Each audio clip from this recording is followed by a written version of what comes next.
Life Esidimeni tragedy rocked our consciousness as a nation.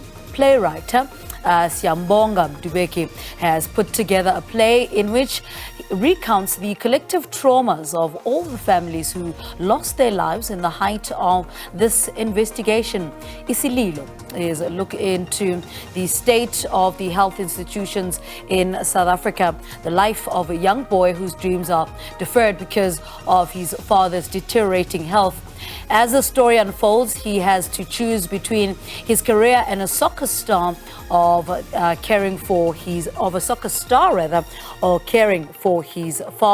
Siyambonga Mdubeki joins us in studio this morning to share more on this play. Siyambonga, good morning. Welcome to Morning Live. Good morning. Thank you for having me. It's so good to hear you. Tell us more about Isililo. Tell us more about this production. Yeah, well, this was 2016 when the Life Esidimeni tragedy happened, and I'm one person who wakes up in the morning and just find out what is happening on the news.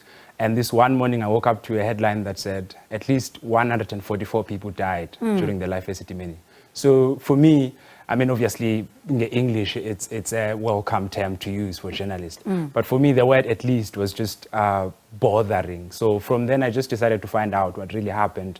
That led me to speaking to journalists that were working with with those news. And then that led me to meeting the families that were affected, that lost the people during that time. And I had interviews with the families, just asking them what really happened and what really went down with that whole situation. And from then, because I'm a theater maker, I was like, how could I have my voice in this? And that's how the play came about. And then I came with my team and then we created a play. Yeah. Yes. What are some of the heart-wrenching stories that came out of your research? Yeah, a lot of very disturbing stories. Like, for instance, people being kept in NGOs that were not licensed, NGOs that didn't have equipment, NGOs that didn't have trained people to look after those mentally ill patients.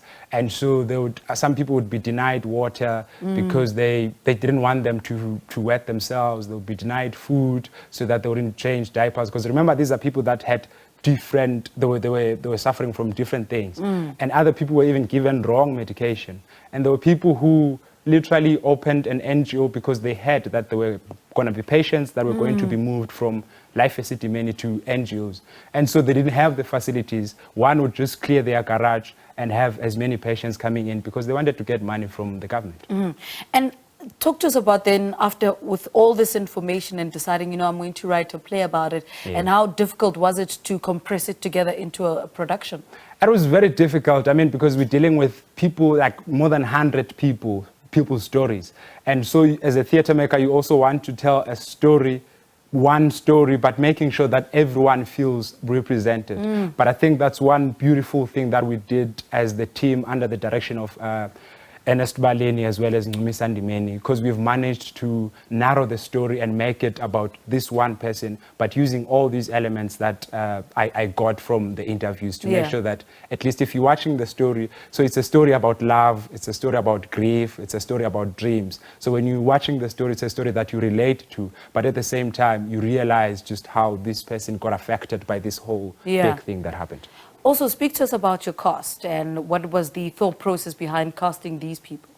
I was just lucky because I think I met people who were actually in another way affected by what happened during Life Esidimeni. Because remember, Life Esidimeni happened, but I think it has been happening. It's just that it was not 144 people that died. So we didn't know about the 2 or the 5 or the 10 that died before then. So for me, when I came up, when I told the guys the idea I had and what I was thinking of doing, I was just lucky that I spoke to the right people because I started the process with Isililo, Ernest Baleni, Chilis Masikwameng as well as Zanele Mtombeni. So we interrogated things, and they've got their own personal stories about having lost their people in the system. So while we were creating, we were looking at those stories as well, like how do you relate, while listening to the interviews as well. And now I'm playing alongside Sbahle Mangena as well as Vusi Nkwenkwezi. So they also have their own stories, having had families that went through that kind of a situation, and then now how do we then translate that into stage? Speak to us about the title, Isililo. What is the significance of that? Isililo means basically cry for help. All right. So, and that's one thing that I got while I was speaking to the families. they were really crying for help because they felt they were neglected. Because prior to this movement at Life Esidimeni, there were talks that they were warned, the people, that this shouldn't happen because it might result into like really bad things happening. But no one really listened to them. And they went on with the movement, and that resulted into those people dying. And now everyone is just dodging the bullets. One is pointing at each other. It's as though nothing happened. Because even today, no one has been held criminally liable for what happened. So it's really, people are still crying for help even today. Yes. So you are obviously, you know, in rehearsals at the moment, in the build-up to the 17th. Yes. Tell us a little bit about how's that going? Well, it's coming very well. We are opening on the 17th next week, which is now actually at the Market Theatre as part of the Human Rights Program. And I think it's a better time to bring this piece in that week of human rights. Because I believe also that these people had their rights violated because they needed to be treated like normal people. So we're building up to that. The rehearsals are coming well, and I hope people are buying tickets to come and watch us from the 17th until the 21st. What is the overall tone of the play? It's to really say, let's do right. Let's look at ourselves.